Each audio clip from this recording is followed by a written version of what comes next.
네, YTN 뉴스라이더 함께하고 계십니다. 정치권 이슈 임경빈 시사평론가와 함께 짚어보는 시간 마련했습니다. 안녕하십니까? 안녕하세요. 네, 자 정치권 이슈 첫 번째 키워드부터 보고 시작해 보겠습니다. 키워드 보여주시죠. 매운맛 연포탕. 자, 국민의힘 김기현 대표 지금까지는 순한 맛이었다면 네. 앞으로는 매운맛을 예고했다. 뭐 이런 얘기들이 나오고 있습니다. 뭐 이제 키워드 자체가 그걸 보여주는 것 같은데 연포탕이라는 게 이제 포용이 중간에 들어가 있잖아요. 그러니까 이제 뭐 당내 인사들을 포용하겠다라는 게 그동안의 기조였다면 그보다는 조금 더 이제 강도 있게 당내에 어떤 기강을 잡겠다 이런 의도로 좀 보셔야 될 것 같습니다. 김기현 예. 대표 같은 경우에 지금 취임하고 나서 한 달 정도가 지났는데 당 내에서는 물론이고 당 밖으로도 이 또렷한 리더십을 보여주지 못하고 있다는 평가를 받고 있고 예. 그러다 보니까 지금 이제 이 선출직 최고위원 5명 가운데 3명이 지금 이 구설수에 오른 상황입니다. 뭐 태영호 위원 같은 경우는 이제 4.3 사건과 관련해 가지고 그에 대해서 이제 뭐 평가를 한 게 이제 문제가 됐었고 예. 김재원 최고위원 같은 경우도 이제 4.3 추념식 문제라든지 뭐 전광훈 목사와의 문제 이런 것들이 문제가 됐고 조수진 최고위원 같은 경우도 역시 마찬가지로 이제 이 쌀 직불 관련해 가지고 그 밥 한 공기 다 비우기. 그렇습니다. 운동. 소위 이제 예. 밥 한 공기 뚝딱 운동 이것 때문에 이제 논란이 됐고. 네, 그러다 보니까 아무래도 지금 타이밍에는 한번 이제 당 대표가 분위기를 좀 잡아줘야 되겠다라는 생각을 이제 김기현 대표가 하고 있는 걸 보입니다. 예. 그 4월 5일에 있었던 재보선 결과를 두고도 좀 네. 긴장감이 도는 거 아니냐 이런 해석들도 있더라고요. 뭐 본인의 이제 안방이라고 할 수 있는 울산에서 좀 문제가 생겼거든요. 특히 이제 울산 남구 같은 경우는 물론 이제 김기현 의원의 바로 자기 지역구는 아니지만 옆 동네. 그것도 이제 울산의 대치동이라고 불리는 이제 옥동이라든지 예. 뭐 이런 지역에서 이제 1대1로 구의원 후보들이 맞붙어 가지고 민주당한테 졌기 때문에 정치적으로도 좀 상당한 타격을 입은 상황이고요. 예. 이런 게 결국은 여당이 어떤 여당으로서의 역할을 못하기 때문이다라는 여론의 인식이 이제 작동한 거일 거기 때문에 어쨌든 지금 타이밍에서 한번 끊어줄 필요가 있다라고 생각한 것 같습니다. 예. 뭐 시도당 조직을 전면 쇄신해야 된다. 뭐 이런 얘기를 했다는 보도가 나오기도 했고, 그리고 국민 정서에 반하는 발언을 하면 평가에 반영하겠다 이런 취지로 얘기를 했는데 이거는 공천에 반영하겠다 이런 얘기인 거죠. 직접적으로 이제 공천을 거론을 했습니다. 근데 뭐 사실은 디테일하게 따져보면 공천에 어떤 방식으로 반영할지가 좀 문제예요. 일단 이게 수치화하거나 계량화할 수 있어야 되거든요. 예. 그래야지만 이제 공천 심사 때 반영을 해도 불이익을 받은 사람이 불만을 표시하기가 어려워지는 건데 그러려면 수치화하기 위해서는 일단은 이제 징계가 있어야 됩니다. 그래서 그거를 이제 기반으로 해서 심사에서 마이너스를 주겠다가 돼야 되는데 문제는 그러면 지금까지 논란을 일으킨 사람들, 김재원 최고위원이나 조수진 최고위원이나 태영호 최고위원들은 그럼 반영을 할 거냐, 징계를 할 거냐라고 따져보면 지금은 그렇지는 않아 보이거든요.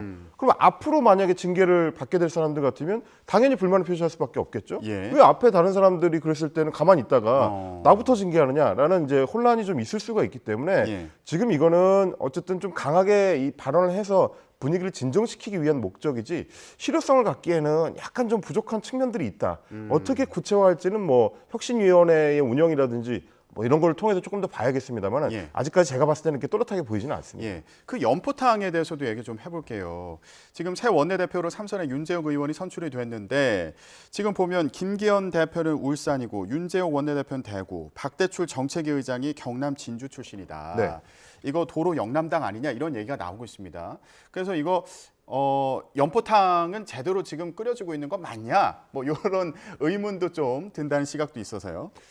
그러니까 이제 잘 끓여야 맛있게 드실 수가 있을 텐데 그러니까 제가 지금 말씀드리는 이유는 뭐냐면 도로 영남당이라는 수식어도 굉장히 뭐 중요한 맥락이 있긴 합니다. 영남 기반의 정당이라는 이미지가 굳어지면 안 좋죠. 근데 이제 그거보다 더 중요한 거는 지역 기반이 어디냐 보다도 지금 당에서 발신하고 있는 메시지의 내용이 어떤 거냐가 더 문제일 것 같아요. 네. 그렇다면 이제 영남당이라는 거랑 지금 뭐가 연결되는 거냐면 대통령의 행보, 지난주의 행보하고 연결이 되는 겁니다. 대통령이 지난주에 주말 동안에 이제 대구에 가서 프로야구 개막식에 이제 시구를 하고 서문시장을 찾고 이런 것들이 언론을 통해서 이제 소개가 됐을 때 예. 대통령이 굉장히 좀 강경 보수층의 지지율을 유지하기 위해서 집중하는구나라는 해석들이 많았거든요. 근데 지금 영남당이라는 이미지도 결국은 강경 보수층, 기존 보수층을 붙잡아두는 쪽에 여당이 주로 이 메시지를 내고 있다. 그건 결국 대통령실하고 여당의 이 어떤 행보가 거의 같은 길을 가고 있다라는 것처럼 보이기 때문에 예. 좀 폭넓게 여론을 수렴해서 그걸 대통령한테 전달해야 되는 여당이 오히려 대통령하고 보조를 맞추는 데만 너무 집중하는 거 아니냐. 그러다 보면 여론 수렴의 기능이 떨어질 수밖에 없는 거고 예. 국민 일반 여론에서부터 조금씩 멀어질 수밖에 없다. 그게 아마 나오는 어떤 걱정의 핵심이지 않나 싶습니다. 김기현 대표의 고민이 참 깊을 것 같은데 이거 전광훈 목사와의 관계는 어떻게 하지? 이것도 참 고민스러울 것으로 보입니다. 황교안 전 총리가 전 목사가 무리한 공천을 요구했다 이렇게 주장하고 나섰는데 네. 오늘 또 전광훈 목사가 기자회견 한다고 합니다. 어떤 얘기가 나올 것 같으세요? 오전에 이제 기자회견이 예정돼 있는데 그 제목을 보니까 국민의힘의 내부 분란, 내부 분쟁, 이제 갈라진 목소리 이런 것들을 좀 이야기를 할 걸로 보여요. 네. 근데 그게 이제 갈라져 있다는 거는 전광훈 목사 입장에서 봤을 때는 지난 주말을 중심으로 해가지고 본인을 향한 공세가 이제 상당히 수위가 높아졌기 때문에 출당이라는 단어까지 직접적으로 이제 나왔습니다. 황교안 전 대표라든지 뭐 홍준표 대구시장이라든지 이런 분들이 그런 얘기를 꺼내고 있는데. 그렇다는 얘기는 나를 향한 공격을 이제 멈춰달라는 메시지에 집중하게 될 가능성이 크다. 이렇게 되면 이제 국민의힘 내부가 이제 분열되게 돼 있고 당의 분열은 이제 내년 총선에 좋지 않은 영향을 미칠 가능성이 크다라는 얘기를 하게 될 걸로 보이는데 제가 지금 말씀을 드리면서도 이게 과연 목회자한테서 나올 수 있는 메시지인가, 뭐 적절한가 이런 좀 걱정을 하게 되는 거라 국민의힘 내부에서도 그 부분을 아마 걱정하고 있을 겁니다. 김기현 대표가 앞으로 어떻게 대응할지 이것도 참 관심인데 뭐 확실한 메시지를 낸 건 없지 않습니까? 그러니까 지난주에 지금 가장 좀 주목을 받았던 거는 김재원 최고위원이 뭐 지나치게 전광훈 목사와 밀착돼 있는 것 같다라고 해서 여기에 경고의 메시지를 내야 된다는 게 당 안팎의 우려였거든요. 근데 막상 나온 메시지는 그때 전광훈 목사하고 갈등했던 저희도 이제 한번 다뤘습니다만 전광훈 목사하고 갈등했던 홍준표 시장을 향해서 대구시정에 집중해라라는 메시지가 먼저 나오고 전광훈 목사한테 대해서는 우리가 뭐 알아서 하겠습니다 정도로만 가름을 했단 말이죠. 뭐 그렇게 선을 그어야 될 정도로 가깝지 않다 이런 취지로 얘기했던 거죠. 그렇습니다. 뭐 그게 이제 메시지 해석 나름이지만은 어떻게 보기에 따라서는 전광훈 목사한테는 센 얘기를 못 하는구나, 명확하게 선을 못 긋는구나라는 걸로 오해가 될 수 있는 실제로 그렇게 해석하는 목소리들이 많고요. 이제 이렇게 되다 보면 문제가 뭐냐면. 전광훈 목사 같은 소위 이제 강경 보수층 혹은 뭐 강경 개신교 계층의 지지층의 목소리가 지나치게 대표되는 걸로 보여질 수가 있습니다. 이게 착각이든 실제든지 간에 언론에 노출이 되는 빈도나 강도로 봤을 때는 전광훈류의 목소리가 굉장히 크게 들리거든요. 그러면 그럴수록 당 밖에서 봤을 때는 저 정당은 굉장히 좀 강성 지지층의 목소리만 주로 대표가 되는구나. 저쪽이 오히려 주류구나. 이렇게 해석될 여지가 있습니다. 그래서 당 안팎에서 계속 김기현 대표한테 요구하는 게 정확하게 선을 긋고 딱 좀 이게 거리를 둘 수 있는 메시지가 나와야 된다. 이런 얘기가 되는 겁니다. 자, 그래서 김기현 대표가 어떻게 앞으로 대응할지 이거 좀 지켜봐야겠군요. 네. 자, 정치권 이슈 다음 키워드 보여주시죠. 횟집 이름이 왜? 네. 자, 윤석열 대통령 지난 6일에 부산 한 횟집에서 전국 광역 단체장들과 만찬을 했는데 이 식당 이름을 둘러싸고 논쟁이 붙었습니다. 일광이라는 이름을 두고 지금 논쟁이 붙었는데 인터넷 매체에서 이거 일광이 우객이 상징한다. 그리고 일광면이 일제 강점기 때 만들어진 행정구역이다. 건진법사 소속 종단이 일광 조계종이다. 이런 주장을 했는데 일단 이 주장은 사실이 아니라는 거잖아요. 저는 뭐 일종의 음모론이라고 보는데 사실 사후에 끼워 맞출 때 보면은 저희도 이제 관련된 뉴스들을 다루다 보면 이게 어떻게 이제 이렇게 우연히 여러 개가 겹칠 수가 있지라는 생각을 할 때가 있어요. 근데 이제 거기에 너무 집중하게 되면 본질을 놓치게 되는 건데 대통령이 회식 자리를 정하는 데 있어서 소위 말하는 이제 친일적인 인식에 기반해 가지고 아이고 이름이 좋다.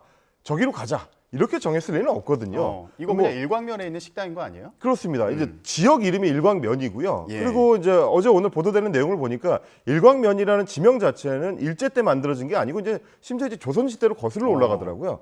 그런 거를 따졌을 때는 게다가 또 식당의 주인도 이 지역 출신이고 일광면 출신이고 뭐 그런 거를 다 종합적으로 고려해 가지고 이름이 지어졌을 거고 대통령이 갈 때도 그 집 회가 맛있다고 해서 갔을 가능성이 높지 이름이 일광이라서 갔겠습니까? 이런 거를 자꾸 좀 증폭시키는 거는 야권 지지층에서도 그다지 이제 좋은 신호는 아니다. 좀 이렇게 봐야 되지 않나 싶습니다. 하태경 의원도 그 얘기했더라고요. 그러니까 일광이란 지명 조선 시대부터 쓰던 거다. 그러면서 아니 이제 식당 이름까지 친일몰이하냐 이런 지적을 또 하기도 했습니다. 그러니까 이제 제가 이제 본질에 집중해야 된다고 말씀을 드리는 건데 횟집의 이름이 중요한 게 아니고 횟집에 왜 갔느냐, 그리고 횟집에서 나온 이후에 사람들이 이렇게 쭉 도열해가지고 주변에서 누가 보더라도 대통령이나 굉장히 높은 사람이 온 것 같은 그런 장면을 연출하는 거, 그리고 그 자리에 모인 인원들이 대통령한테 뭐 90도로 인사를 한다든지 예. 뭐 이게 서로 이제 교류를 나누는 풍경이 공공연하게 드러나는 거, 이런 게 그다지 좋지 않다는 거죠.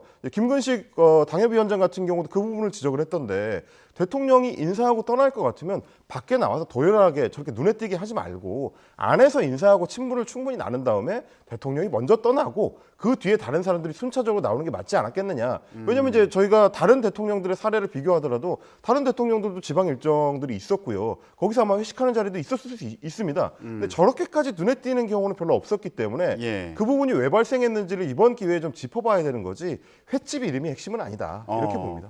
근데 또 이런 주장과 관련해서 일부에서는 이거 민주당 출신 시도지사들도 참석을 했던 자리였고, 네네. 그래서 협체 자리였다. 그리고 이거 비싼 횟집도 아니고 도열은 경우상 당연한 거다. 뭐 이런 얘기도 있는데 네. 오히려 경호 문제를 생각했으면은 이렇게 도열하지 말았어야 되는 거 아니냐. 또 너무 이런, 눈에 띄잖아요. 예, 지적이 심지어 또. 이제 뭐 이 사진이 노출되게 된 것도 일부러 대통령실에서 찍어서 내보낸 게 아니고 이제 뭐 시민들이 찍은 걸로 보이는데, 예. 그만큼 눈에 띄는 거는 대통령 경호 입장에서 상당히 좀 우려가 될 수도 있는 부분이죠. 예, 알겠습니다. 자, 정치권 이슈 다음 키워드 살펴보겠습니다. 보여주시죠. 돌아온 이낙연. 예, 민주당의 이낙연 전 대표가 장인 장례로 귀국을 했습니다. 예, 그런데 이재명 대표가 어제 조문을 갔어요. 그러면서 13개월 만에 재회를 했습니다. 자, 정치적인 얘기는 없었다고 하는데 이 만남 자체에 의미가 있었다, 이렇게 해석할 수 있을까요? 근데 이제 돌아가신 분을 조문하는 자리이기 때문에 뭐 만났다고 하더라도 구체적으로 정치적인 얘기를 나누기는 좀 쉽지 않았을 것 같고요. 뭐 민주당에서도 이제 그렇게 이제 지금 설명을 하고 있습니다. 예. 이제 다만 주목해야 되는 거는 항상 이제 계기가 될 것인지 여부인데, 어쨌든 사람들이 만나는 자리가 만들어지면 꼭 이낙연 대표를 중심으로 만나지 않더라도 뭐 그 자리에 온 소위 이제 비명계 인사들이 뭐 따로 만남을 갖는다든지 온 김에 뭐 다른 얘기를 나눈다든지, 뭐 이거는 이낙연 대표랑은 어떻게 보면 직접적인 관계도 없는 얘기입니다. 사람이 모이면 이제 그만큼 이제 이야기가 오가게 되는 거라서 네. 이 계기로 혹시 뭐 비명계에서 추가적인 움직임을 가져갈 수 있을까라는 시각을 당 안팎에서 이제 가지는 분들이 있는 것 같은데, 아직까지는 그 움직임이 그렇게 또렷하게 보이지는 않는 것 같습니다. 근데 비명계 의원들 같은 경우에도 정치적 의미는 없다, 이렇게 이제 네. 선은 긋고는 있는데 어쨌든 회동을 할 것으로 이제 보이는 상황이고, 그럼 지금 말씀하신 것처럼 회동을 하게 되면 결합하는 어떤 계기가 되지 않을까, 의미가 있는 거 아니냐, 이런 전망들도 있는 상황인 거죠. 근데 이제 두 가지 측면에서 봐야 됩니다. 정치인이라는 게 가장 중요한, 특히 이낙연 전 대표급의 정치인이라면 가장 중요한 게 지지율이거든요. 근데 최근에 나오고 있는 차기 대권 주자와 관련된 지지율 조사를 보면 뭐 야권 내에서는 워낙에 이재명 대표가 압도적으로 이제 앞서 나가고 있는 상황이고, 예. 뭐 그 격차가 뭐 이낙연 전 대표하고 이제 비교할 수 있는 수준이 아닌 상황이기 때문에 당장은 이낙연 대표가 추가적인 구심점으로서의 역할을 하기가 좀 공간 자체가 넓지 않다. 이걸 이제 하나 봐야 될 것 같고, 예. 또 하나는 뭐냐면 민주당 당내의 분위기입니다. 지난달만 하더라도 저희가 이제 이 자리에서 그런 민주당 내의 내분 분열 조짐을 많이 말씀을 드렸는데, 지금 조금 수습 국면으로 이제 접어들고 있는 그런 상황이거든요. 예. 그러다 보니까 이낙연 전 대표가 지금 들어왔다고 하더라도 추가적으로 당내 분란을 추동하는 방식으로 비명계가 움직일 가능성은 높지 않아 보인다. 뭐 이런 이제 두 가지 측면을 같이 보셔야 될 것 같습니다. 예, 알겠습니다. 자, 이번 주 정치권 어떻게 진행될지, 어떤 이슈들이 있을지 또 주목이 되는데요. 정치권 이슈 임경빈 시사평론가와 함께 얘기 나눠봤습니다. 오늘 말씀 고맙습니다. 고맙습니다.